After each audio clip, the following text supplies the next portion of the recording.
This is the Montana Outdoor Podcast, brought to you in part by Rocky Mountain Truck and Trailer in Missoula, home of Boss Snowplows, CM Truck Beds, and Diamond Sea Trailers. Just go to rmtte.com for more information. And by Superior Hardwoods of Montana, home of the largest selection of in-stock high-end wood products and flooring in the western United States. Let them guide you through the woods at superior-hardwoods.com. Now, get ready for more fascinating topics and the most interesting people you will ever find in Montana's great outdoors. We offer new podcasts most every Saturday. You can get a link to these podcasts by going to our website, montanooutdoor.com, or by going to our Facebook page, or just send an email to Downrigger at montanooutdoor.com and say send a link to my email. It's that simple. Now let's head out with your host, Downrigger Dale, and see what's going on in Montana's great outdoors.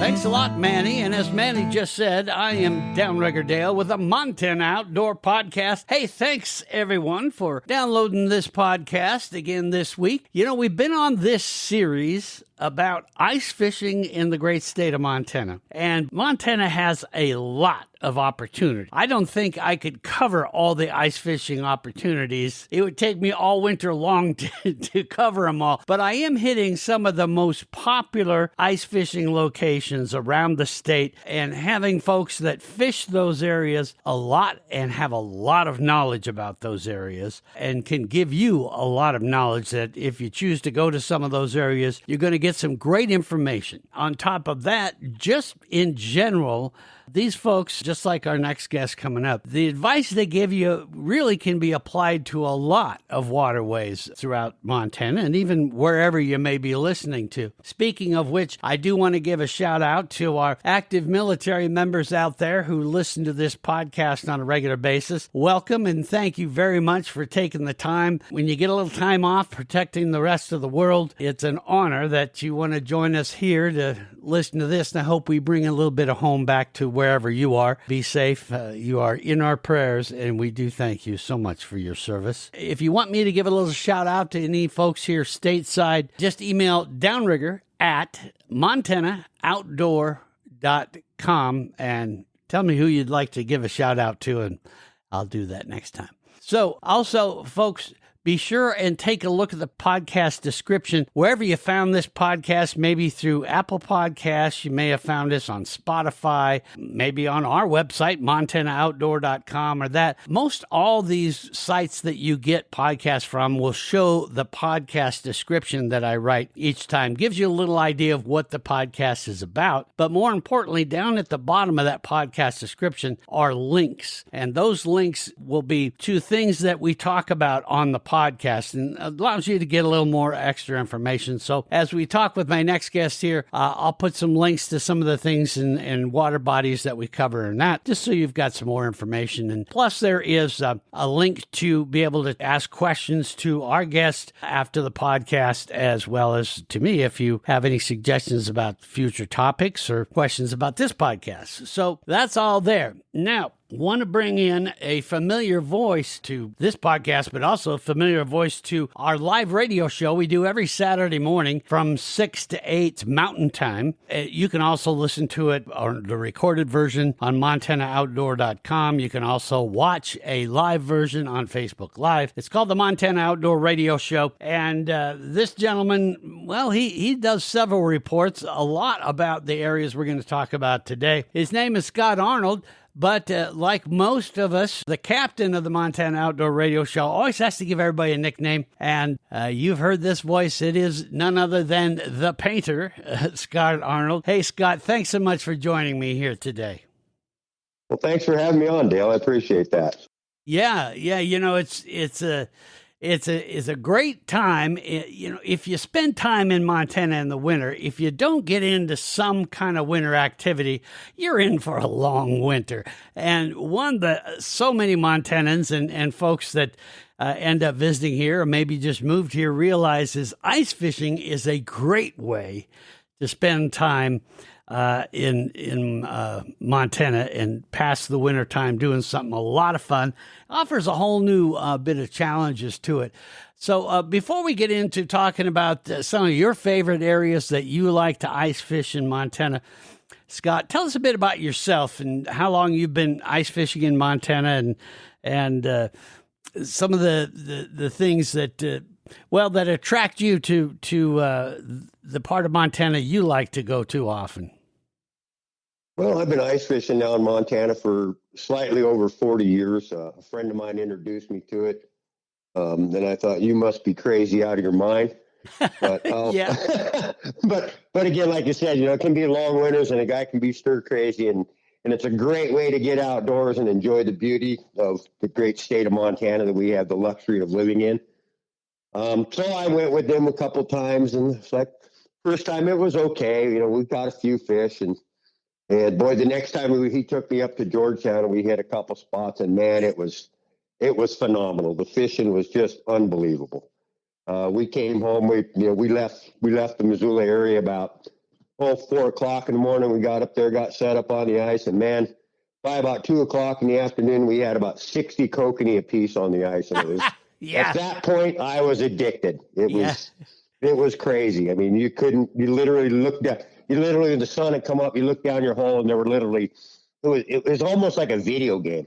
You just looked down there, jig. Oh, there's one there, and it was just one right after another, and I was hooked from that point on. It was so much fun.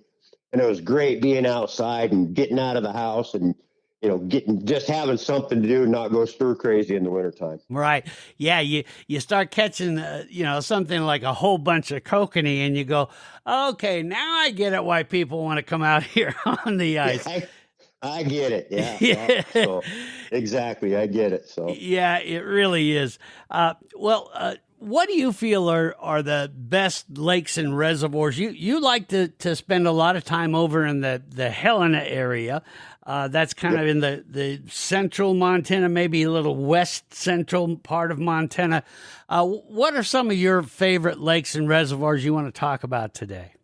Boy, I tell you just can't go wrong fishing in Helena. I mean, it's anytime you're in Helena, it's a couple 2.5 hour drive from Missoula, so it's fairly close. Got all kind of accommodations. You got 3 great big bodies of water and 2 other smaller bodies of water, and there's just fish there to be caught. I do a lot at Holter when ice is on at Holter, which can be kind of hit and miss. That's one of my favorite places to go, but sometimes access can be kind of tough. That's usually the last lake over there to freeze up. A lot of current, so you got to kind of be careful with it, but. And I tell you, if you want to go catch just some wonderful, great eating big perch and take the kids out and catch fish, man, that's a great place to go. And once you get on any of those lakes in Helena, it's just a different. People think, oh, you're secluded, and it's really not. I mean, there's kids out, there's people with shacks out, there's people sitting on the ice. Kids are running around, sliding in the ice and playing with the dogs, and people are so friendly. People come up and talk to you.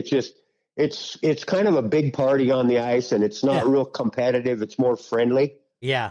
So that's one thing. And Canyon Ferry is the same way. It's the same thing. It's a big body of water, a lot of diverse fish species in those lakes. So you just never know what you're going to catch. And it's just a great time. And man, I tell you, it's a great thing to take your kids out and do. Nothing better than seeing a kid pull a fish through the ice and this great big grin on their face and yahoo and running around, so I don't fish Hauser as much. I fish usually the Causeway.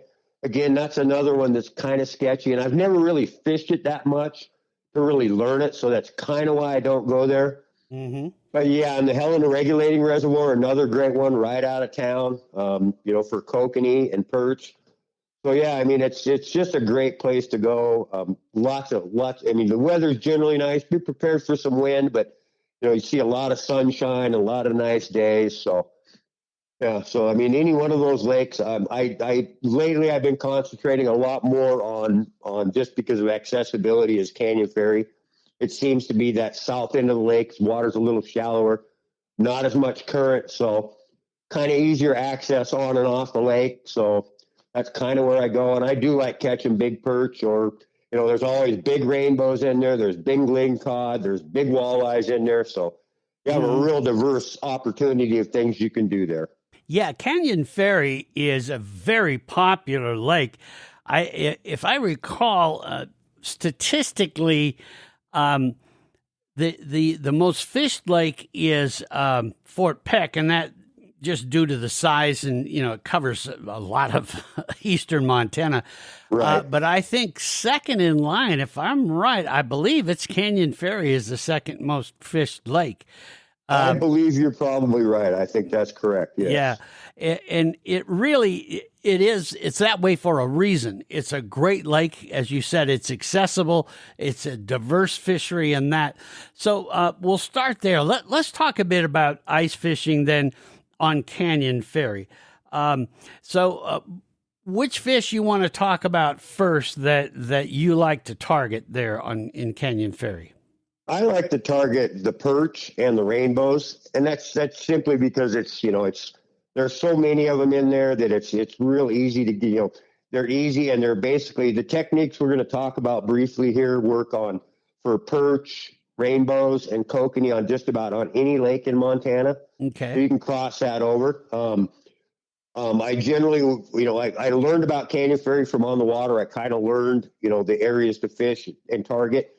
But if you go into any of the sporting goods stores in Helena, they sell detailed contour maps of all three of those lakes. So that's a good place to start if you've never really fished it. If you look at those contour maps, those maps are very detailed. They show you the older original river channels. They show you the creek and stream bed channels. So you kind of point you in areas where you can start looking for fish. Those areas are kind of crucial, those creeks and current areas, because they create current. And if you fish for these, predatory fish, if they're in current, they don't have to search for food. The water's bringing food to them. Yeah. So there's some of the first places you start, least amount of activity. They can, they just hole up in a spot and they let the food come to them, so they don't have to search as much. Mm-hmm. So when you're talking about predatory fish, you're talking about the pike, walleye. Walleye, perch are very predatory. Oh yeah. Trout are, ling cod are, surprisingly. Most people don't realize how predatory a ling cod is, but yeah. Mm-hmm. Yeah, and a ling, for those of us, that are listening, some of you out there may know that fish by a different name. It's a burbot is another name for it. In Montana, most all of us call it a ling. It is a member of the cod family, though quite a bit different than an ocean cod that you would get. Strange looking fish, but it's a fascinating one in that they're not very easy to catch in the summer, but nighttime is about the only time you're really going to be able to get them. And even then they're a bit hard, but it seems like in the winter ice fishing, they're a little easier to find. But what's interesting about them is, you're right, they're very much an opportunistic predatory fish, in that they will go find some of those areas where the current's bringing the bait to them, and then they're great camouflaged fish, and they'll hang out down there on the bottom, and they'll fill up with the fish. So and they are one of the best eating fish around. Oh, absolutely. Yeah, it's hard to eat. It's hard to beat those things. Yeah, It really is. So is it kind of rare to catch a ling in Canyon Ferry, or can you catch them pretty regularly through the ice? You can catch them and actually that's generally when I've done my best, is through the ice. Generally, mid to late January to first or second week of February. That's the tendency of their spawning times. So they're a lot more susceptible during the spawn. The fish are more bunched together. So that just makes them easier. They love rocky points or rock piles. That's a great place for them to hide. A little bit of current and some rock piles are wonderful places. We always fish for them in that 40 to 60 foot depth with tip ups at night. We generally set up tip ups around just before dark. Okay. Like just as the sun's starting to set up, we'll set up tip ups, and we usually tip them with either a night crawler or a chunk of sweetened sucker meat. Seems to work really well for them. There's something about that sweet and sucker meat that they can smell it from a long ways away, and they'll come in. But yeah, during the spawn season, those females come in, and it's quite interesting, actually. If you ever want to see something that's kind of weird, might freak you out the first time you see it, Google the spawning cycles of the Burbot or the Ling, and you'll see there'll be one female, and then there'll be a great big ball of the males all around her, just encircling her, waiting for her to lay her eggs. And when they're in there like that, if you can get in those spawning areas, you can have really good days. The limits have gotten, because they're more susceptible during that time of the year, during the spawn, they're pretty strict limits on them, so be aware of that.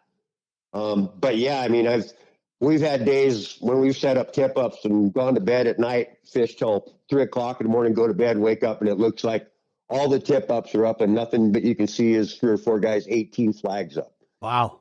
And you're running all over the place just pulling up fish. So, how many tip-ups can you have that you can leave out overnight on Canyon Ferry? At Canyon Ferry and Helena Lakes, you can have 6 a person. Wow, 6 You a can have person. 6 you can have 6 tip-up. Well, you can have 6 set lines or 5 set lines and a jigging rod. Okay. You can have up to 6 rods at a time going. Yep.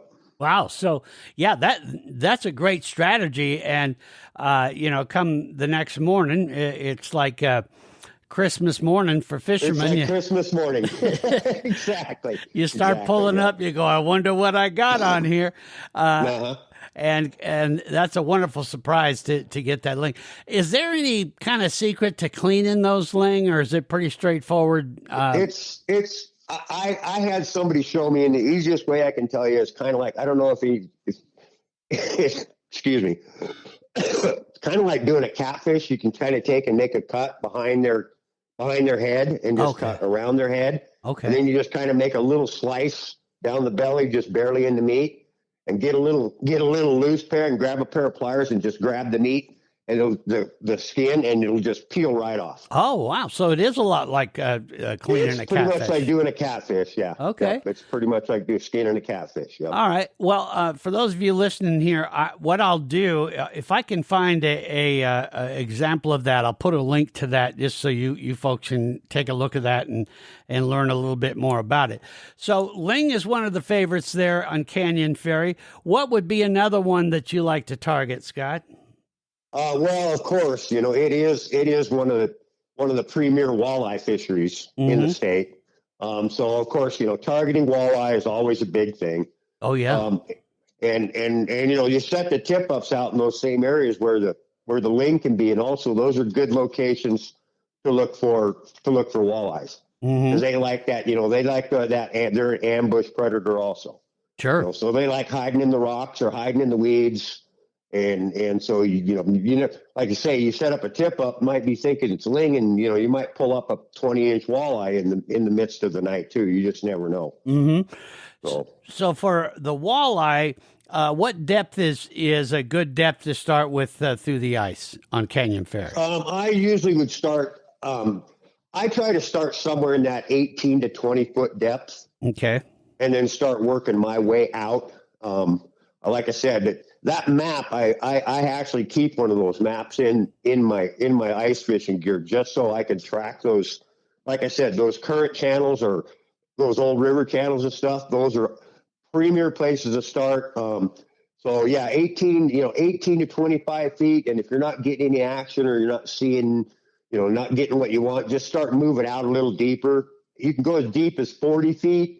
You might have to go 50 feet, but usually, I try to stay in that 18 to 32 feet seems to be the depth I have my best luck. And working the rod, going after these walleye, what's your strategy there? How are you operating the jig to entice them to bite? I try to jig fairly aggressively to start. And the game changer for me was, again, like everybody else said, the new game changer is electronics. I bought an ice fishing flasher, and it totally upped my harvest and catch rate substantially. Okay. So I can see fish. I can see if I drop a jig. It's not like forward-facing sonar, but I can watch my jig and I can watch fish come onto my flasher and see how they react to my presentation. Generally, I like to create a lot of noise and a lot of movement because that disperses water. So those fish have a tendency to pick that up in their lateral line, and that will bring fish in just to investigate. I like to use, a blade jig or a rip and wrap or small rip and wraps or like jig and wraps. Sure, yeah. Because they're really erratic in their movement, and a lot of times a fish will feel that, see it, or hear it, and they will come in to investigate. And then if you jig aggressively and the fish doesn't respond to it or it swims away immediately, then go to a more subtle presentation, maybe just a short pop on the rod tip, or lift it up a little bit and then drop it down. A lot of times the fish will hit it on the fall. So that's my primary go-to for jigging. Start out aggressively, and then nice thing is the ice fishing flashers nowadays are really nice. You can get into one for about $300 to $400. If you really watch, you can probably find them in a fairly decent one for around $300. And once you get that, it's a game changer. It'll be a game changer for you. It'll totally change the dynamic of how you fish under the ice. What's your favorite brand of flasher that you like to use? I use the Humminbird Ice 45, which is the mid-range unit. The Vexilars are fantastic. There's a little more of a learning curve with the Vexilars. They're a little more complicated. That's the reason I kind of stick with Humminbirds. It's kind of plug and play. Once you do the tutorial you can do online with it, it pretty much tells you exactly how to do it. The Vexilars are a little more.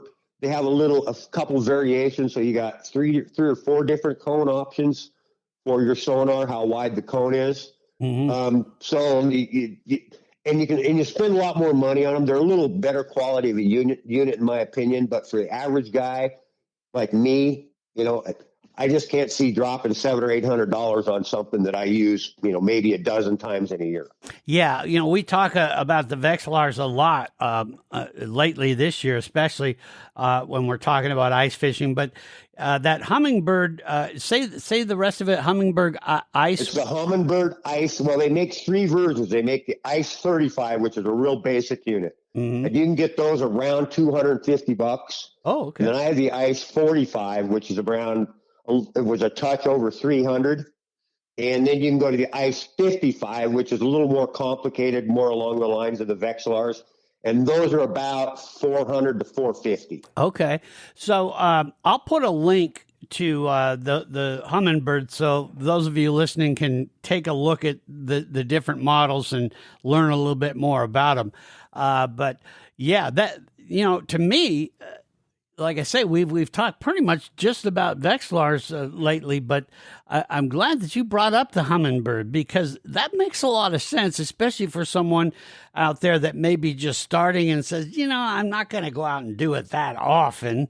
That makes a lot of sense, rather than dropping a big pile of money. Yeah. And money's tight. And I tell you, it's ice fishing is like any other kind of fishing. You can spend a lot of money. Oh yeah. or you can spend a little money and still, but I will tell you, I think some kind of an ice fishing flasher is a very good investment. And I wouldn't be caught dead without one. Okay. Yeah. Yeah. What other fish can we target through the ice on Canyon Ferry? Boy, I tell you, the perch fishing there, man. If you want to catch some jumbo perch, yeah, that's the place to go. Yeah. For this part of Montana, anyhow, you can go over like Lake Cascade in Idaho and get huge ones, but man, the perch, they get some really nice perch over there, and it's 10 to 13 inches is a fairly normal range. Wow. Yeah, and you catch a lot of those in the 9 to 10 to 11 inch class, and the biggest one I've ever caught out of there has been 14. I've been with a couple guys that got them pushing 16 inches. Good Lord.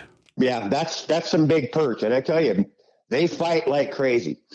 Yeah, a big perch fights like crazy. Yeah, and perch, for those of you that may be turning up your nose a little at it, saying, "Oh, what really perch?" They are a great eating fish as well. In fact, I just did a podcast with Captain Matt McComb up in Northwest Montana, and he was saying the same thing. That's his favorite, as a matter of fact. His favorite fish. If they would get as big as a walleye, I would probably cut back my walleye fishing substantially. Yeah, they make an excellent fish taco too. So yeah, exactly. So we've got Burbot, we've got walleye and perch. Anything else in Canyon Ferry that we should talk about before we move on to one of the other lakes? Well, and then you've always got the those big, bright red meated rainbow trout that are in those lakes. Oh, well, yeah, those are excellent. Yeah, and you can get them anywhere from 12 inches up to 24, 25 inches. And if you hook a 4-pound rainbow on an ice fishing tackle on a light rig, it can be pretty Western. Yeah. It's a lot of fun to reel one of them big rainbows up through the hole. It really is. And that is something that there's some interesting ways that you can target those rainbows. So those of you that love to fish for trout, tell them a bit about, what your strategy is to target some of the rainbows in Canyon Ferry. Well, on the rainbows, I use almost the same rig that I use for my perch or my kokanee fishing. Oh, yeah. Just a little larger scale. Most of the time what we do, we use like a Swedish pimple on top, or they're hard to find. Back in the day, we call them a bead chain spinner. So it's a 1/4 ounce lead weight, has a series of beads, a couple little loops for tying on your jig heads to, and then a way to tie on your line. And then it has a blade on it, a Colorado blade. So when you jig it, that blade slaps against that bead chain, and it makes an incredible amount of noise. And there's a ton of flash. Okay. And then below that, about 10 inches, I tie like an ice fly. Ice flies work well, or an oversized rocker jig, or something long, small, like a tiny tier, or even the old glow hooks work well. If you're targeting a trout, you want to go with a little bigger of a hook because they are notorious for bending hooks. Yes. And then we usually tip it with either a piece of night crawler or a salted minnow head or a couple 3 maggots, and then work that. One thing I do notice about trout can be really movement sensitive, so you got to be careful not to over jig. A lot of times that'll spook them. Okay. Most of the time, my best luck with I'm fishing for trout is to leave that line, almost have a dead stick line in the water, and just occasionally move it a little bit, like it's moving in the current. Oh, okay. Yeah, and just jig it occasionally, and yeah, and again, that's where your flasher comes in. If you see a mark come in and you jig it hard, and it swims away really fast, you probably just spooked it. So you might want some more subtle presentation. Okay. Good advice there. When you get a second today, if you can, Scott, maybe take a picture of that rig you just explained to us. I will. And that way I can put it in the podcast article that I put on MontanaOutdoor.com. Unfortunately, all the podcast distribution areas, whether it's Apple Podcasts and that, they don't let me put pictures in the podcast description, but I'll have a link in there to the article I put on MontanaOutdoor.com, and we'll have the picture of some of Scott's setups in that, so you can take a look at it and get an idea of what you might want to use there if you want to target the trout or kokanee or perch or any of those. So if you don't mind, throw those in there. And if you have a link to the map you like to use on Canyon Ferry and these other lakes, throw that in there for me too. Otherwise, okay. I do know that Capital Sports has them, and I do know that the Silos carries them also. Okay, yeah, and Capital Sports Capital Sports, they come in a paper map,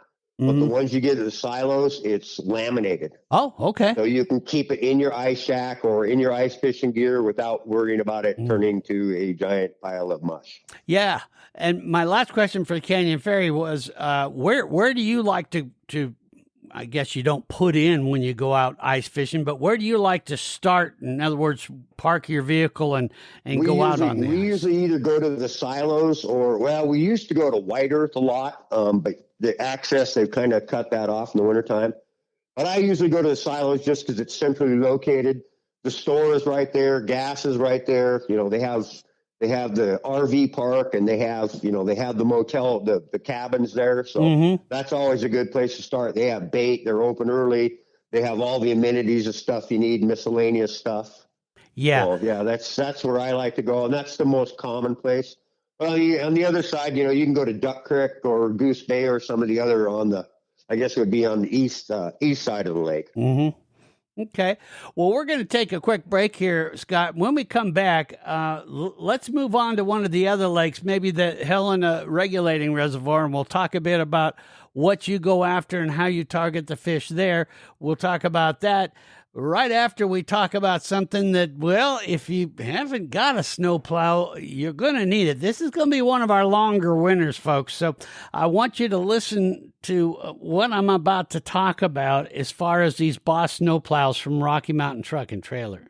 Yeah, my friends at Rocky Mountain Truck and Trailer are proud to be the authorized dealers for the top truck, trailer, and snowplow brands in the world, like CM Truck Beds, Diamond C Trailers, and of course, like I said, Boss snowplows. As I've been saying, last winter we got off a little easier, but this year it's going to be a lot different. Now, why am I saying that? Well, did you hear the podcast I did with Matt Rosencrans from the National Weather Service Climate Prediction Center? He said Montana and other areas in the Northwest are in for a lot more snow. Of course, that means driveways, parking lots, roads, and all that are going to need to be plowed, and plowed a whole lot more for the rest of this winter. And of course, that means you'll want a Boss snowplow to get the job done quickly and perfectly every time it snows. And that, my friends, can only mean one other thing. You need to talk to Rocky Mountain Truck and Trailer right now about a Boss snowplow for your truck, tractor, ATV, UTV, while they can still get the one you need. Then you'll be prepared for what's coming. Because not only will you have the best snowplow that is perfectly designed for what you want to put it on, but the folks at Rocky Mountain Truck and Trailer will install it for you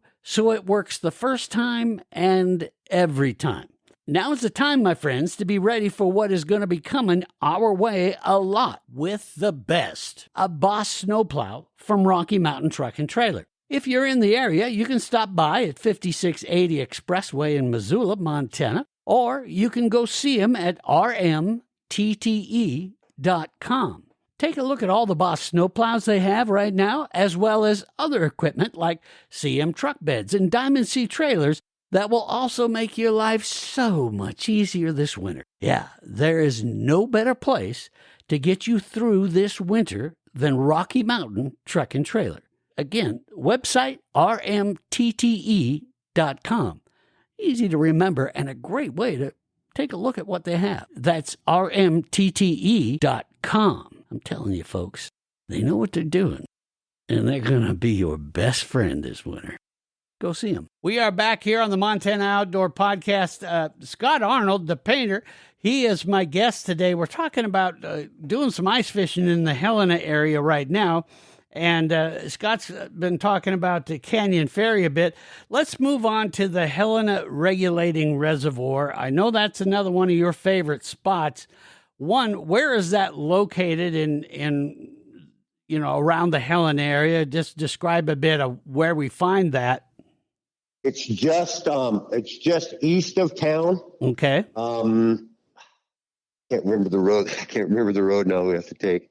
It's just on the east side of town. If you Google it up, you'll find this. Sure. There's kind of a convoluted. It's a little bit. It's east of Helena, and it's a little bit north of East Helena. Mm-hmm. So.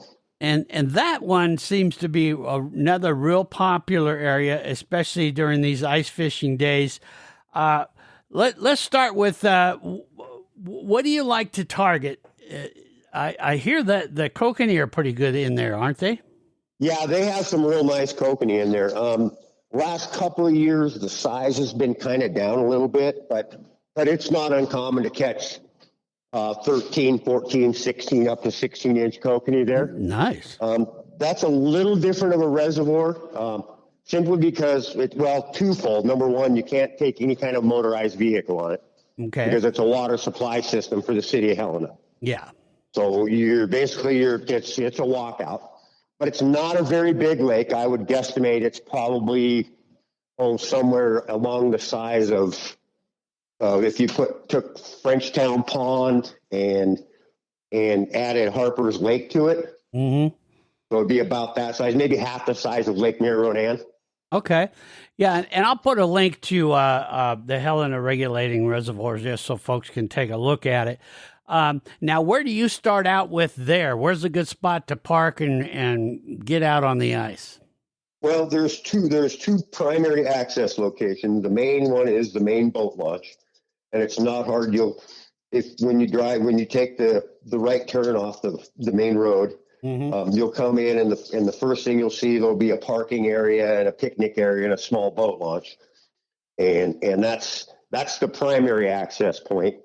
And you can go right off the boat launch and go right out on the lake. And then if you go if you're coming in, instead of taking that left, you just keep following the little narrow road through. There's another smaller parking area with some picnic tables, and that's another access point. And that's more or less on the south, it'd be kind of the southeast corner of the reservoir. So. Okay. Well, and in the kokanee salmon, I mean, personally myself, I get addicted to these dang salmon. They're just amazing. And the kokanee is really just a freshwater sockeye salmon. So you're talking about one of the best salmon that you will ever eat, some of the most incredible meat you'll ever eat. Not to mention, they can be a fighting son of a gun as well. So when you're out on the Helena regulating reservoir, how are you finding these kokanee salmon there? And then give us depth and maybe some of the strategy you use to bring those up above. Okay, well, the depth in that thing is pretty consistent. I think about 30 feet is the max depth. Okay. There is a lot of contours. There's a lot of shallow, weedy areas. This one's there's not a lot of current in it. There's a little water that flows in. It's more of a natural spring-fed reservoir. So it's kind of convoluted in what I just said about Canyon Ferry and Helena, the other three lakes, because the fish really, there's not a ton of structure for them to relate to. The structure they relate to is depth changes on that reservoir. Okay. So kokanee prefer deeper water. That's my experience, has been a little deeper water is better on more or less on weed edges. And the best way to find fish in that area is just kind of go with somebody who's been there. Find somebody that's been there or somebody that can kind of point in the right direction. Look for that 18 to 22 foot depth on the edge of weeds. Okay.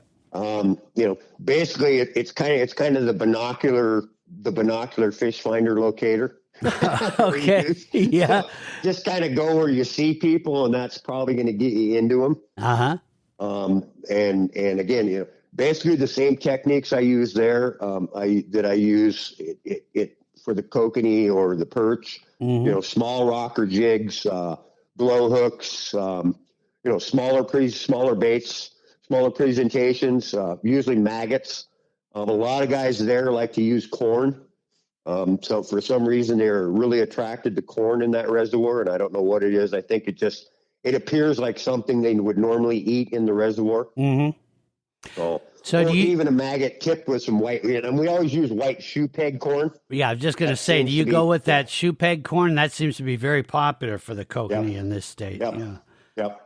Okay, and shoe peg corn, I'll put a link to that, folks, for those of you that go, what the hell is that? I'll do that. You can find it at most grocery stores, but right. And we usually buy it in the frozen variety, and then we take little small Ziploc bags and just put put a half a cup in the bottom of a Ziploc bag. Oh, good idea. Easy transportation. Then you don't have to worry about having a whole can of leftover shoe peg corn.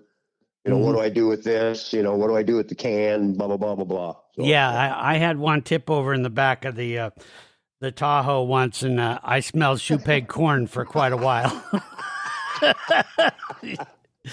Yeah, I would imagine so. I didn't realize that shoe peg corn had that kind of a scent, but boy, it'll stick with you. Well, again, that's kind of the reason it's an attractant for fish, is Sure. it has a smell. Yeah. Well, and especially, when you're talking about a salmon, that they hunt with their nose, no doubt. What size are we looking at for these Kokanee and Helena regulating reservoirs? They pretty much average in that 12 to 14 inch range. Yeah. Okay. That's right. Occasionally you'll see some occasionally you'll see some in that 16 to 17. I've seen several come out of there pushing 18. Mm-hmm. So that's a pretty nice kokanee. Sure it is. Yeah. Yeah. Any particular time of the day that works better for the kokanee? It always seems to be, for me, kokanee fishing always seems to be best early in the morning and later in the evenings with a midday or mid-morning bite. Okay. Seems to be my go-to times. Mm-hmm. Okay. All right. What else would you target in the Helena regulating reservoir? They do have a nice population of perch. They are a little smaller, so you got to kind of weed your way through to get some keepers. But again, and that's a great lake for kids. It's a small lake. You can kind of keep an eye on what's going on there, and there's plenty of small perch to keep young kids occupied. Sure. Yeah. Yeah. Great. And lakes like that are wonderful to get kids learning about all this stuff. Right. The best way to teach them is be on a lake where they're getting lots of bites. And then you can start instructing technique and all that stuff. All right. Anything else about Helena regulating reservoir that sticks out to you before we move on to another? No, I think that's pretty much about it. Like I say, you have to you can take a gas powered auger out with you, but you can't drive out on it. Okay. Yeah. So it is foot traffic only, and they enforce it. Okay. Well, and I'll put a link to the Montana fishing regulations so you guys that are listening can make sure you check the regs. You always want to do that because, regulations can vary from water body to water body. Now, Holter, we did a podcast with Trevor and his dad, and I'm telling you, people just were fascinated by that because of the size of these kokanee they were pulling out of there. Now, right. Do you find those in the winter at all through the ice, those great big kokanee on Holter? I have never done it personally. I've never seen them, but it more than anything is because for several years we had a big crash of the kokanee population. I don't see why you couldn't. Right. If you can find them, if you can find them, and if you happen to luck into one, I would immediately start trying to catch more. Okay. Because in wintertime, generally at this time of the year in the wintertime, the kokanee tend to be schooled up in large schools. Okay. So if you catch one, there's probably more than one. Mm-hmm. And those fish, that's a different breed of kokanee. Don't be afraid to go large. Right. Yeah. If you got a 4-pound kokanee, it eats what a 4-pound rainbow eats. Right. But don't be afraid to go big. Yeah. When I had Trevor Johnson on, he said the same thing. Of course, we were talking about fishing for kokanee in the non-hard ice months, and right. He was saying the same thing. Is you want to catch a big fish, you're going to have to go big with what you're putting on the end of the line. Right. So.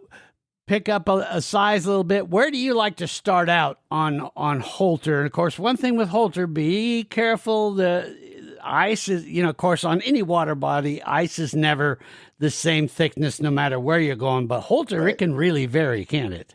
It can vary dramatically, and it can vary from day to day. Okay. That's the lowest reservoir in the chain. That has the most current. Okay. Access points are basically at Log Gulch, Departure Point, the Prairie Dog Town, and then down by the dam. Okay. Everything else is pretty much limited access because of the lay of the lake and a lot of private property. Right. Yeah. There's plenty of access there to those spots. Mm-hmm. And so when you get out on one of those, what are you looking for as far as to find some of these Kokanee and Holter? What depth do you look for on that water body? About the same as the others, or Kokanee I would be starting not much shallower than 30 feet. Oh, okay. Yeah, but on that lake, there's a lot of 30-foot water, and there's a lot of places where it's 8, 10, and then it falls off to 30 feet. Those are prime locations, transition points, rock points, anywhere there's a submerged point or a weed bed. Map the weed beds if you have the ability to do that, or just talk. Again, use your binoculars for a fish locator. See where the people are. Talk to them. People are usually very friendly during ice fishing. They're not tight-lipped like they are on the water. It's more fun than it is a competition. And people are generally fairly friendly. Find weed edges in that, where there's around 30 to 40 feet of water. Find those weed beds. Don't be afraid if you can get on there and get to a spot. 60 feet is not uncommon for Kokanee salmon. Really? Okay. Yeah. And again, and you're going to have a little heavier of a presentation to get down to that depth rapidly. And the one problem you will find at Holter, because of the current, you want to go a little heavier on your presentation. Simply because you have so much current, and when you're jigging, and most guys that fish know this, a vertical presentation is pretty critical. Right. So if you're not putting a little weight on there, that thing's going to drift right up and go shallower on you, and really not stick to the location you really wanted to target. Well, so, you might be out at 60 feet, but your lure might be 60 feet from where you're at. Right, exactly. Yeah, and I was surprised just how much current is in that lake. It really does have some current, so it's well worth watching that. Now, what else would you target? Do you find many walleye this time of year on Holter? Walleye are really walleye bite when walleye want to bite. That's why there's $10 billion industry in walleye tackle. Yeah, isn't that the truth? Yeah. You can find them. It's, generally, my best time walleye fishing is usually first light and last light. Hour. Try to be set up, an hour and a half before daylight, and up till until that sun comes up. You got cloud cover, you got a little advantage. But those lakes. And I do want to throw this out there real quick. If you're going to go to any of those lakes, be prepared to bring ice cleats or some kind of traction. Because the wind blows there, and a lot of times you're walking on pure sheet ice. Right. It's 3 feet thick with maybe a little bit of water on it. So it will be very slippery. And that can, you can really hurt yourself by taking a nasty fall on the ice. Yeah. That will have some kind of traction device. Yeah, that will shorten your day big time. Now, I have heard, in fact, who was it? I think it was Captain Matt. One of them was talking about. In fact, it was Captain Matt who said that what he and his wife like to do is once they find a really good area and it's doing well for them, they will put some yoga mats down and then be able to take the cleats off. And they tend to get a little more concerned about the amount of movement and noise and that they're making. And, you talk to 10 different fishermen, you're going to get 10 different answers. What are your thoughts about that, being out on the ice? Because I know we kind of forget when we're up on that hard water, when we're on the ice, we kind of forget you're out on the lake. And so sound is amplified, whether the water is frozen or it's liquid.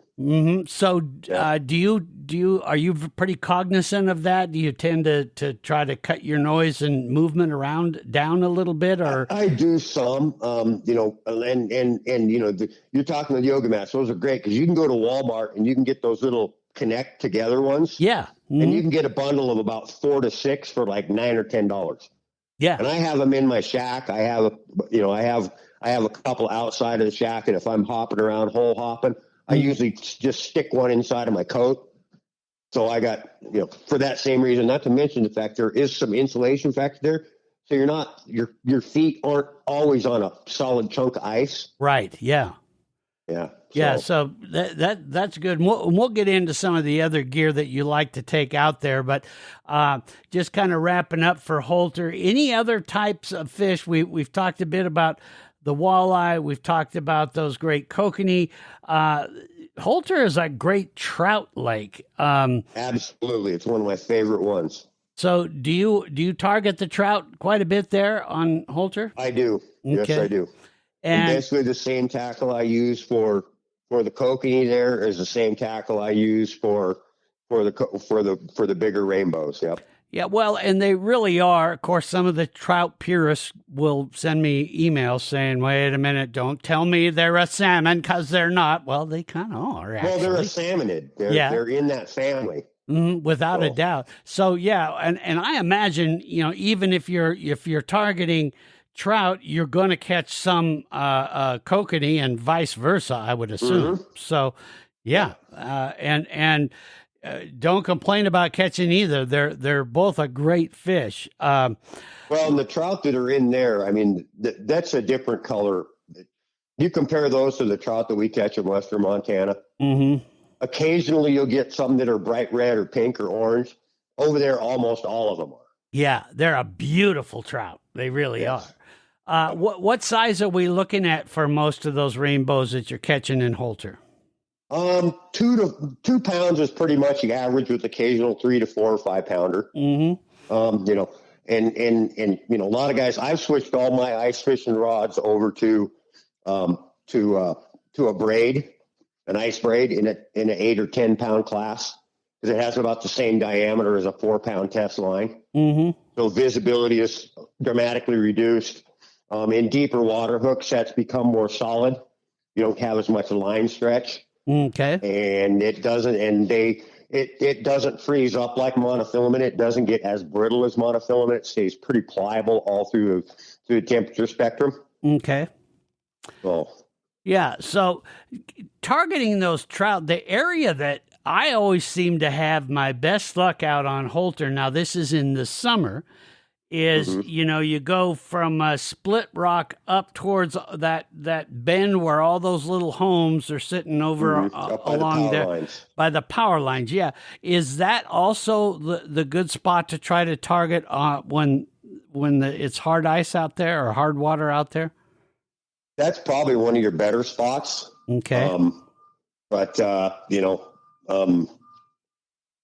Access to that, you got to be really careful because there's a ton of current up there, so the ice conditions can change dramatically. Yeah. I prefer to stay down around Log Gulch, that departure point and that black bank along that side, that area, mm-hmm. and then out in front of Log Gulch there in that area. And even if you can get across to the other side, that's a good, to the clay banks on the other side. Again, okay.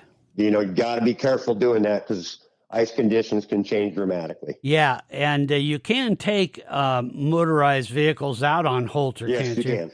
Now, yes, I know there are, especially around that Split Rock area and there's probably a few four-wheelers down at the bottom of that lake, isn't there? Wouldn't be the first snowmobiler.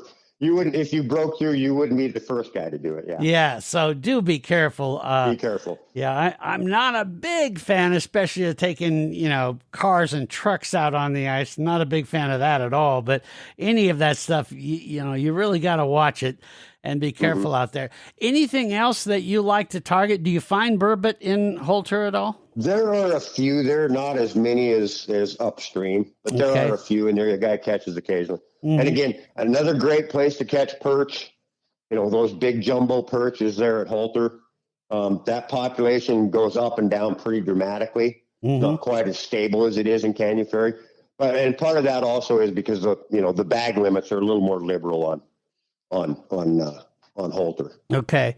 So there again, you've got some different species that you can target and spend some time with. But I'll tell you, once you start tagging into those kokanee and the trout, you're probably not going to spend much time on anything else.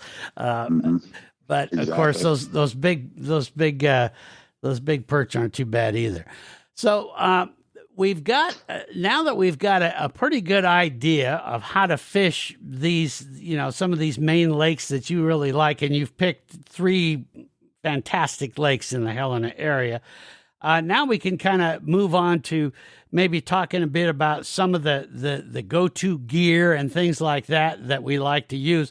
I'm going to take one last quick break, and then when we come back, we'll get into talking about that, and then we'll move a little ways kind of south and west. Yeah, right. And talk about an incredible Kokanee and Trout Lake as well, right after we hear from our friends at, tell you what, folks, the Superior Hardwoods is, I don't know, they're just amazing. The things that they have, if you're going to remodel, if you're going to redo a kitchen, or maybe you're going to plan on building starting this spring or that, you really need to go see these folks and listen to what I got to say on these guys. They're amazing. Even though they may look like one of those, by appointment only places or just for contractors. No, Superior Hardwoods of Montana is always open to everybody. So make it your New Year's resolution to visit their showroom in person. You can find them at 5120 Highway 93 South in Missoula, Montana. Or if you can't get to Missoula, you can visit them online at superior-hardwoods.com. So whether in person or online, stop in and find out what makes them the best source for wood products that you'll ever find anywhere. And I mean anywhere. Like custom mantles, reclaimed beams, lumber, and one-of-a-kind paneling products. They have the best selection of domestic and exotic lumber, turning stock, figured craft wood, and natural edge slabs. A selection so vast, it completely blew me away the first time I saw it. I don't know of anywhere where you'll find such a huge selection of an incredibly unique wood. Now, sorry I got off topic there for a minute, but it still amazes me when I think about what they have there. Now, back to remodeling projects I was talking about. They have you covered from beautiful, versatile alder molding, maple countertops, and an impressive selection of hardwood flooring in stock. Now, don't forget about redoing your home office, or how about likely the most used room in the home, the kitchen. You want to make your kitchen be the most unique kitchen in the world? Superior Hardwoods of Montana is the place. Now, for those of you that have already done business with Superior Hardwoods of Montana, thanks for your business, and we hope to see you again here in 2025. Now, if you're still thinking about what you want to do with your house, no worries, take your time. Just remember, John, Corey, and the rest of the crew are here for you if you need some ideas, or if you want them to find you something special, though chances are they already have it in their massive selection of the most unique woods in the world. They really are your best source for anything and everything wood. So, as I said, stop in person at 5120 Highway 93 South in Missoula, or online at superior-hardwoods.com, and let them guide you through the woods. We're back here on the Montana Outdoor Podcast. Downrigger Dale along with you, my guest, Scott Arnold, the painter, and he has given us some great information all about the Helena area. Now we're going to move on a little bit. Let's talk about the water bodies that we've talked about in Helena, and I'm sure the same that when you head to when you head to the Georgetown Lake, the gear that you take is going to be pretty much the same. Talk about the specific types of gear that you feel are the must-haves. Well, we've talked a little bit about using the hummingbird electronics that you like to use. Any other things that you say are I am not walking out on the ice without this? Of course, safety gear is priority. Sure. Make sure you have a piece of rope to throw attached to maybe a milk jug with a little bit of ice in it, a little bit of water in it. Oh, okay. Something to throw. Sure. And that can be for you or to save somebody else. Ice picks are an absolute must-have.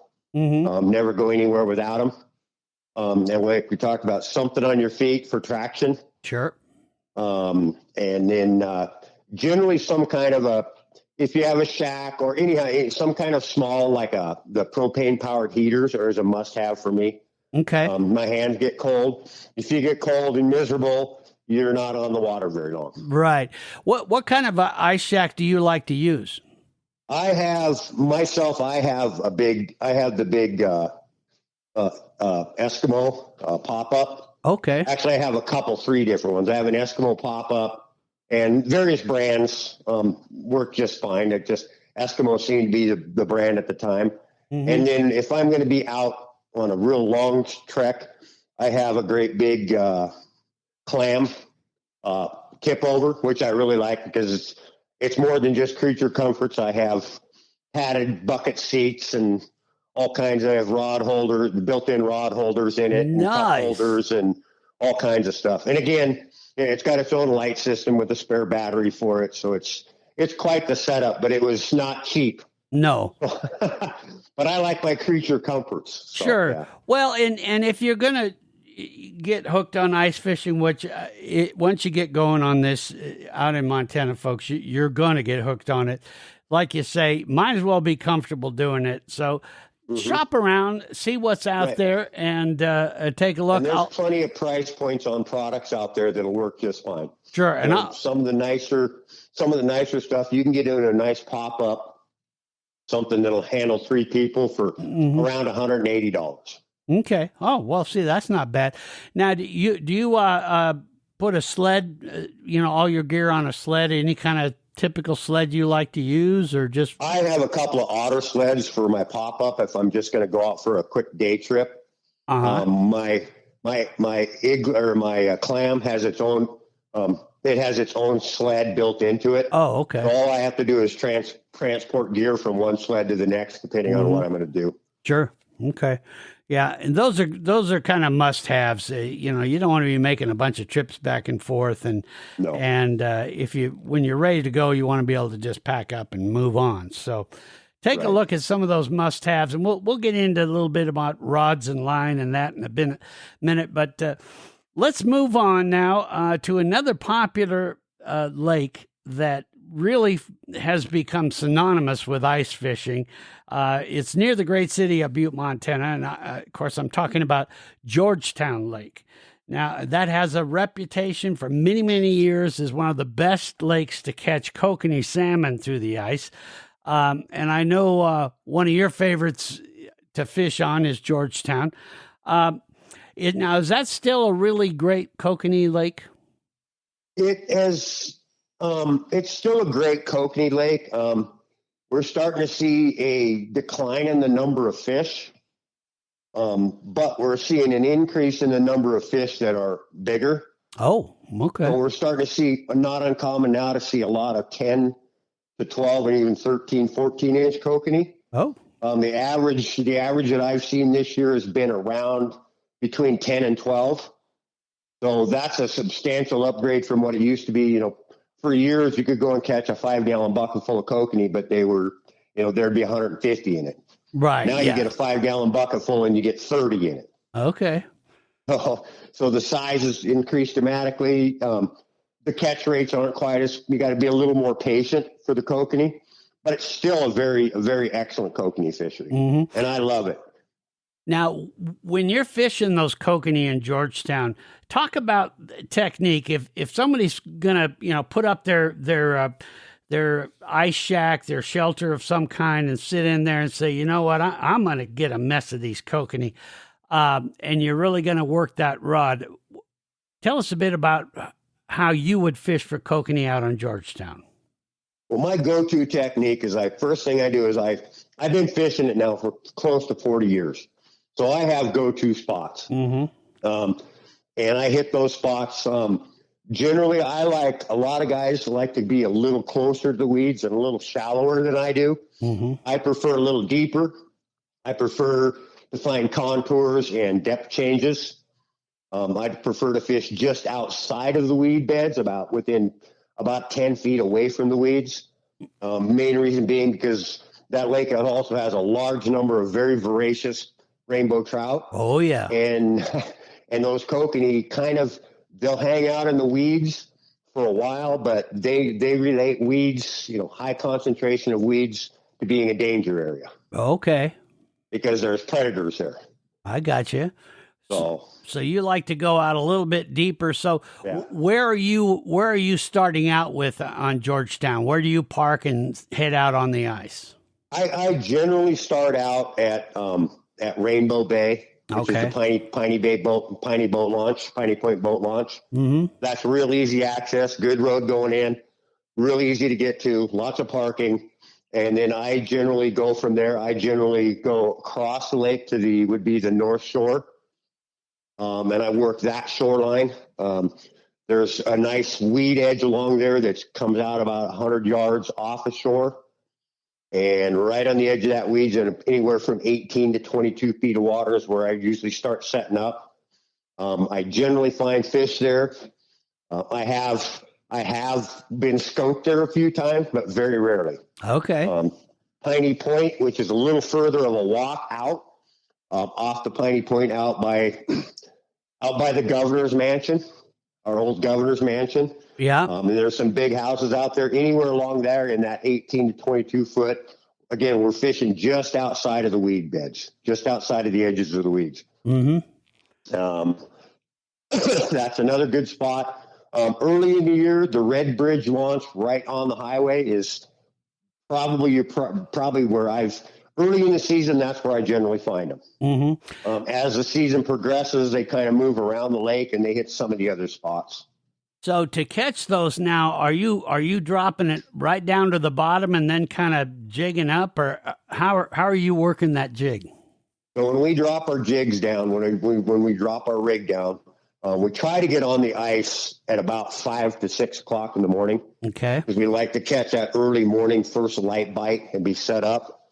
At that point, we usually call a rocker jig or a glow hook, and we fire that thing up and take a light. We have the little UV lights and blast them, and then sink it right to the bottom, come approximately 1 to 2.5 cranks off the bottom, and then just start jigging it from there, and then watch our electronics. Okay. And when you talk about blasting with that light, that's just to, saturate it so that it's going to glow really nice.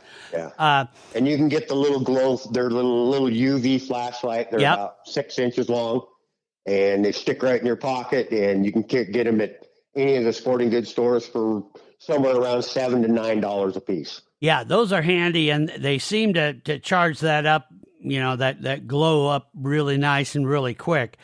Now, how aggressive are you working that when you're jigging? Pretty aggressively to start out. Okay. Pretty aggressively. I like to disperse water, make a lot of noise. Mm-hmm. And are you tipping that with anything in particular? Usually 2 small maggots. 2 small maggots. Okay. Yep. All right. And then you're just jigging along, and as you, if you tie into them, they tending to be bunched up. So once you tie into some, you're really starting to. Yeah, to work generally speaking, the schools aren't like they used to be. There used to literally be schools of hundreds. Now it's schools of 20s and 30s. Okay. But if you get one out of it, you can usually pick up 2 or 3. Sometimes they'll come in and they'll just look at it. I usually have a dead stick rod in my shack. One dead stick rod's just sitting there not doing anything. Mm-hmm. And I maybe jiggle it every once in a while, and I'm trying to see, and I have two or three different colors rigged up on 4 different rods. The glowy in the morning, in the dark is about the best. As the day progresses, I usually switch to either like a red, chartreuse, or a green color. Mm-hmm. Okay. And work those, and then I just generally work them, see how the fish react to them on my locator. Sometimes, a lot of times, they don't want any movement. I've had numerous times where the dead stick is just, as soon as I'll get a fish, reel it up, get it. In fact, I don't even reel it up because they're only in 18 feet of water. We usually hand line them up. Sure. And that way my rod's sitting at the exact same depth. I don't have to figure out. I don't have to go to the bottom, go 2 cranks up. I gotcha. Yeah, good idea. Yeah. Just pull it up and down back pull you it go. up and then throw it back down you go. Yep. And then you're right back in the same depth you caught the fish out of. A lot of times you'll come in, you'll see fish come in on your screen. If you see just ones and twos, if you see ones and twos come in, probably trout. If you see 2 or 3 come in and start moving around, most likely they're kokanee. Now, I've had some people tell me that out on Georgetown, and of course everybody has their ideas. I'm not knocking anybody, but some say, "Oh no, if you're going to catch a bunch of those kokanee, you got to go all night long. You don't fish during the day." We used to do that back in the day, but I've determined that in the last 5 years, that fishery has changed. There's been some changes happening there, and I have some philosophies on that, but that's neither here nor there. It's just my opinion. Yeah, I mean, we used to fish all night long. We'd literally get on the water we'd get there, get set up at about 3 o'clock in the morning, fish till 11, go back, get a motel room, go take a nap, come out and fish from dark till 2 or 3 o'clock in the morning. But I've tried that several times these last few years, and it just doesn't seem to be as effective as it used to be.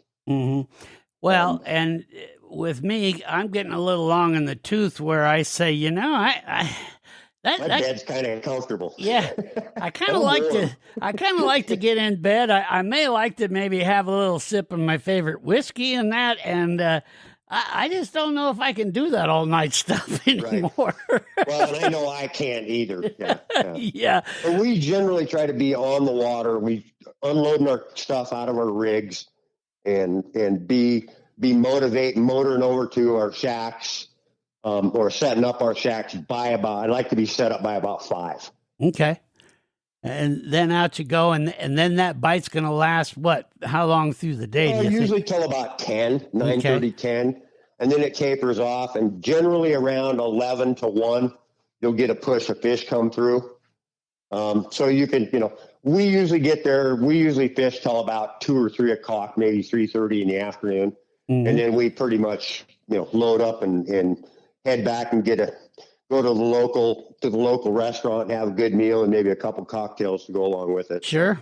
Now, are there areas of Georgetown that we should just stay away from, either because it's dangerous or it's just not worth spending the time? There's just not any good action. Most of the areas are, you can generally catch trout pretty much anywhere on the lake all day long. Okay. There's not really a set time. They just kind of come and go. And there are some really nice rainbows in there. Oh, yeah. And there are some really nice brook trout in there. Okay. A friend of mine has a brook trout on the wall that weighed a touch over 5 pounds. Woo! Yeah. Yeah. So there's some big brookies in there, but they're pretty limited to the harvest rates. Again, check your regulations. Sure. But yeah, and the great thing about Georgetown is it freezes up early. Usually, unless you get a big dump of snow, the ice gets a pretty good pack to it. So getting on and off it is generally pretty safe. We run 4-wheelers. We usually run snowmobiles. Okay. Just because you can, as days warm up, and that has numerous hot springs in it or warm springs. So you can get a lot of slush on top of that, and a quad is just pretty much a stuck vehicle when when you're in 12 inches of slush. Where a snowmobile, you have the chance to blow through it. So. Sure, yeah. Well, and there's some pretty cool places to snowmobile around the area too. Oh, so. Indeed there is. Yeah, the snowmobiling, there's skiing. There's all kinds of. There's guys up there now that are actually doing the kite skiing on the lake. Oh, really? Which is kind of cool to watch guys kite ski. Yeah. Huh. Yeah. Yeah. I'll be damned. So is there decent enough wind to be able to do that out there? Oh, yeah. Georgetown is not quite as windy as Canyon Ferry, but you can pretty much count by about 11 or 12, you'll have a nice 10 to 15 mile an hour breeze blowing. Well, and one of the things I like about Georgetown is, if you're going to take the whole family and, maybe some of the kids or mom or that say, yeah, I'm not that big into ice fishing. Well, they got Discovery Basin. They can go skiing while you're out fishing. And that's, there really is a lot to do around there. Yep. And Yes, of course, indeed. the town of Philipsburg is a historic, really cool town to walk around through and see too. So there. Yep. Yeah. And that's just that's just a 20-minute drive. You can go up fishing and mama wants to take the kids and go to the candy shop. Oh boy. Yeah. Well, I'm a big fan of that. I'm a big fan of that candy shop too. That's amazing. Yeah, it is. Nothing better than walking in a store where you can just start buying candy by the pound, You can buy candy by the ton in there if you had the money. Yeah. Well, so trout, kokanee are your go-tos. Anything else that you might be pulling out of Georgetown? That's pretty much a trout and kokanee. They try to manage that. But to keep those two species specifically in that lake. So, and it is fished a lot. I mean, it has become a premier ice fishing location.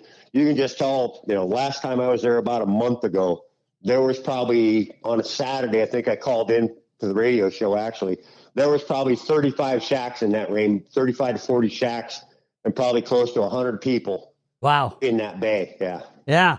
Yeah, so that gives you a pretty good idea. One, how safe the ice is. Two, there's nothing wrong with doing the monkey see, monkey do fishing technique. Yeah, exactly.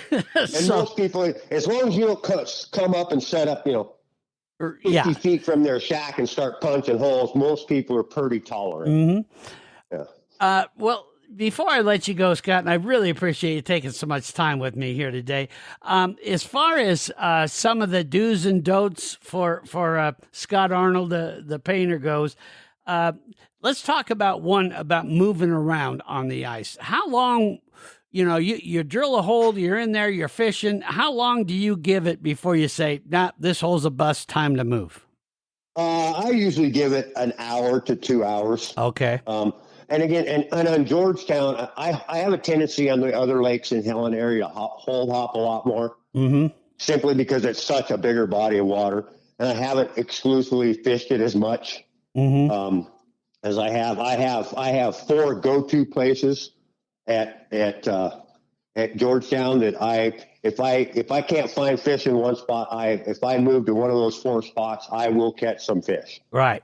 Okay, so it's just purely a learning curve. And you're gonna see a lot of that too, just with where other people are setting up too. So that's going to give you a bit of a good idea.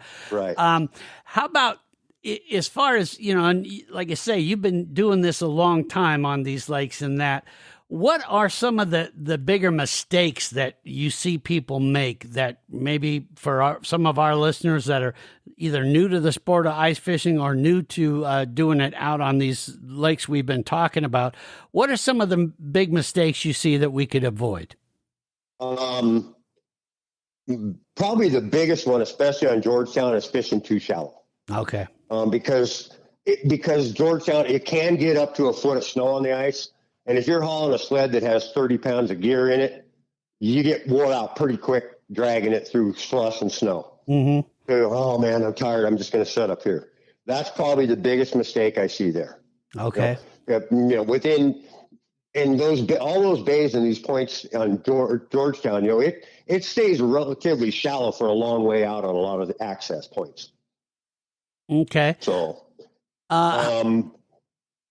one of the other ones, probably a primary one, is not really learning, not going with somebody that knows what they're doing and can kind of show you some of the ins and outs of the proper tackle to use. Going too light or going too heavy or too big or too small on your presentation. Give us an idea. Give us an idea there as far as what kind of are your go-tos, the types of rods you like to use, line that you prefer to put them on, those kind of things. I mean, you can spend a lot of money on high dollar. You can go St. Croix and spend $100 on an ice fishing rod. if that's what you choose to do, you do. I stay in that. I don't buy the cheapest stuff, but I don't, my average rig probably costs around $50 for a rod and a reel and line. So that's reasonable. If you don't have that in your budget, the cheaper stuff will work. Don't buy the 1999 ones. If that's all you can afford, then go ahead and buy that. I get that. But maybe if you can afford it, instead of getting two 1999 ones, maybe buy one, $29 one, and maybe one of the cheaper ones to go along with it. And always have plenty. I always try to have at least 3 rods. I mean, back in the day, we used to fish with the little kid rods, the stick fiberglass rods. Yeah. If you're kokanee fishing, one of the primary things you need to use is get a spring bobber, because it can be such light biting. And I'll send you the pictures of all this stuff. But you can go into most of the hardware stores or sporting goods stores, and if you ask them for that, a knowledgeable fishing department guy will be able to point you in the right direction. Okay. Yeah, great idea there. Go and I have said this so many times, but I'll say it again. Go to the local tackle shops. I'm not talking down about your great big warehouse tackle, warehouse things, stores, right. but really, that especially when you get into sport of ice fishing, that local tackle shop, they have so much of that local knowledge, which is so important, and they'll steer you right to the items you just need to have. And most of those guys actually fish, so they know. Absolutely. Yeah. They have experience. Yeah. They're out there all the time. They know, and all their buddies are coming in saying, hey, this worked really well. That one worked. That didn't work. And they're more than happy to share that knowledge with you. So go into those local ones. I'll put in a link to some of the area ones that we prefer. We call them our preferred stores. So check those out. But any of those local stores are really helpful, and they're going to get you there. How about staying warm? Of course, if you can get the ice shack and all that, any type of boots, gloves, bibs, things like that you really recommend. The thicker the thicker the boots and the thicker the gloves, the warmer you're going to be, of course. Dress in layers, because when you're if you don't have if you have to drag it out manually, you're going to get sweated up. Right. Dragging your gear out. That's just gonna be a fact. So wear light. Dress in layers. Get something light underneath, and then dress in layers. Always make sure you got a big heavy coat with you, because you're probably going to be sitting out in the cold, and the cold creeps in slowly. Before you know it, you got hypothermia and you don't even realize it. So that's something you got to be careful of. Okay. So. Lastly, Scott, is there one particular fish that is your favorite to target through the ice? Well, on those lakes, probably kokanee is probably of the lakes we talk about. Kokanee. Yeah, you bring home a mess of kokanee, you're going to make everybody around the dinner table pretty damn happy. Yep. So, and then I do like going after big toothy critters. Sure. I like to do tip ups for big pike, but the lakes we have covered, except for Canyon Ferry, you're probably not going to find too many pike in most of those lakes. So. Right. How about the other thing I wanted to mention, and I know you don't like to brag on yourself, but one thing I did want to mention is when you're not ice fishing, you're one hell of a painter, thus the nickname. Well, I try, yeah. Yeah, thus the nickname, the painter. Talk about your business a little bit. If folks are needing some painting, what parts of the state do you cover as far as doing painting projects, both inside and outside the house or business? Well, we've been doing this now. This will be my 33rd year in June. So I've built a pretty successful business with some help of some partners in advertising and word of mouth and that type of thing. So, we pretty much have traveled all over the state. I've gone as far as Lewistown, and I've gone as far as the far north as Kalispell. I've gone over to Sandpoint, Idaho, Helena. So we pretty much cover the majority of the western Montana, all of western Montana, and some areas and a little bit of Idaho. And we pretty much go wherever the work is. If it's profitable, Sure. and lucrative, we can travel. As far as the types of painting that you guys kind of specialize in and do, anything in particular that folks should want to hire you for? Well, we're a full service painting company, so we cover everything: interior, exterior, light commercial, some light industrial work. We have a finish shop, so if a guy just needs some doors and trim freshened up, we can take care of that problem. Yeah, we pretty much cover it all. Anything from new construction to older homes that just need a fresh coat of paint, or maybe even some serious work bringing them up to snuff. So scraping and sanding and all that good kind of thing. So sure, okay, yeah, and I'll put a link to Scott's email and that in there so that you folks, all you got to do is just click the link and it'll open up your email program, and boom, you can type in my quick. In fact, I'll even have it where it fills out the subject for you. It'll be real easy, and just boom, and you can get a hold of Scott, either ask him questions about all the different lakes and things we talked about, or say, hey, I've got this painting job I'm thinking about, and you can talk to him about that as well, because Scott Arnold Painting I've used him a lot, and so have a lot of my friends, and there's a reason people keep using him. He's damn good. Yeah, we don't advertise much. We're pretty much word of mouth. We do a little advertising, but that's kind of one of the things I pride myself in. Is we have approximately a 95 to 97% satisfaction rate with our customers. Yeah, well, there you go. Can't beat that. So, and, while he's painting, you might even get some great fishing advice as you're going. So there you got it. You bet. We always like to talk about fishing and hunting. There you go. Anything else before I let you go? You spent a lot of time with us. I do appreciate it. Anything else, Scott? Well, I just, again, always on the ice, be aware of conditions and safety first. It's not just your life you're putting at risk. If somebody has to come and rescue you, you're putting them in danger. So keep that in the top of your head. And trust me, I've gone through the ice one time, and it is not a fun thing to have happen. No. And I will never let it happen again. I generally recommend people, I won't go on the ice, even on foot, unless I know there's a solid 5 inches. And I will not take any kind of a motorized snowmobile, four-wheeler, or anything like that out unless it's a minimum of 10 inches of good, solid, crystal clear ice. There you go. Yeah. And you're right. I've seen a lot in my life, had a lot of things go on in my life, and nothing frightened me more, and I'm being super honest with you, nothing has frightened me more than falling through the ice. It's just something you don't want to do, and if you're a good, safe ice fisherman, you can go through your whole life and not have that happen if you follow just some good safety things. So. Well, and if you have the money these days, these new flotation bibs and coats are a great idea. I haven't invested in one yet, but I'm about ready to pull the trigger on one. So. Yeah, and they're just great. You can use them for snowmobiling and everything else too. So right. Yeah. Well, Scott, I want to thank you very much for spending so much time and featuring some fantastic ice fishing lakes. The lakes, and again, in the podcast description, I'll get you some links so you can take a look at these lakes.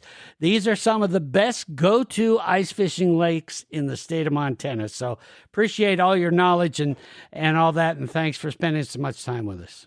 Yeah, no problem. Everybody be safe, and y'all have a great week.